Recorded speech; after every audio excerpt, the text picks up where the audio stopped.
अगर आप भी चाहते हैं कि एसएस फिल्म्स मोतिहारी के ऑडियो वीडियो सबसे पहले आप तक पहुंचे, तो इस चैनल को सब्सक्राइब करें और साथ ही बेल आइकन को दबाना ना भूलें। सौरभ ऐश्वर्या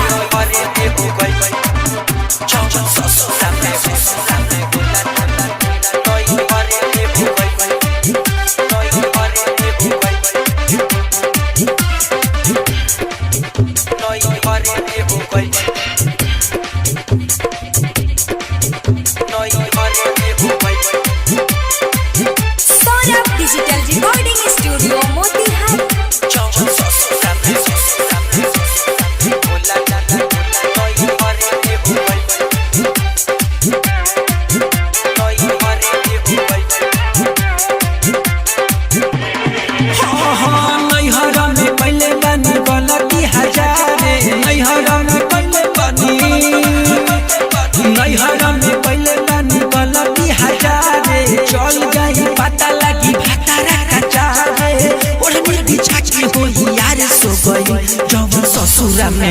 जवन ससुरा में होला नई हरे में हो गई, जवन ससुरा में होला नई हरे में हो गई।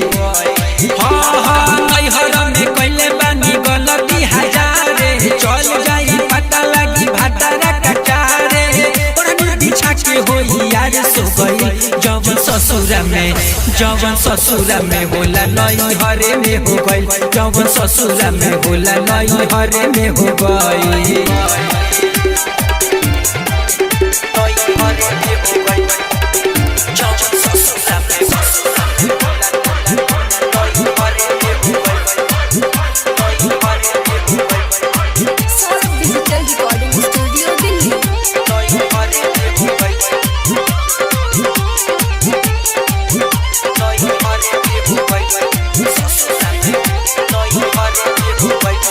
जवन करे के ना कोई नई हर में लुका छिपी खेले कैसे पियावा के घर में है। लागता भी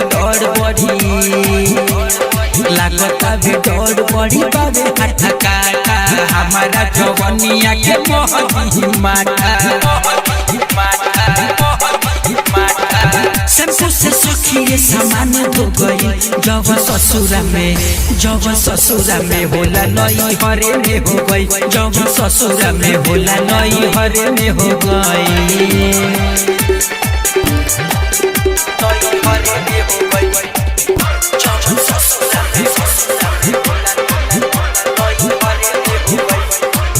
Saurabh digital recording studio Motihari.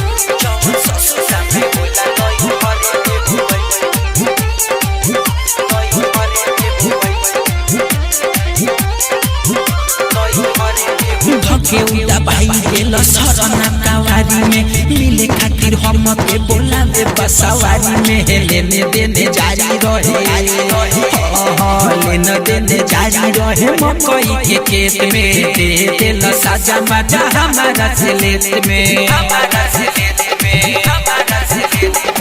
ध्यान धमेंद्र धिया हो गई।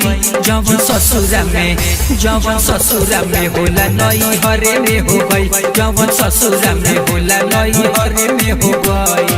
हाँ हाँ नई हरा में कैले बानी गलती हजारे, चल जाई पता लगी भातारा कचारे, ओढ़नी बिछा के होई यार सो गई। जवन ससुरा में होला नई हरे में हो गई, जवन ससुरा में होला नई हरे में हो गई। Digital recording studio Delhi.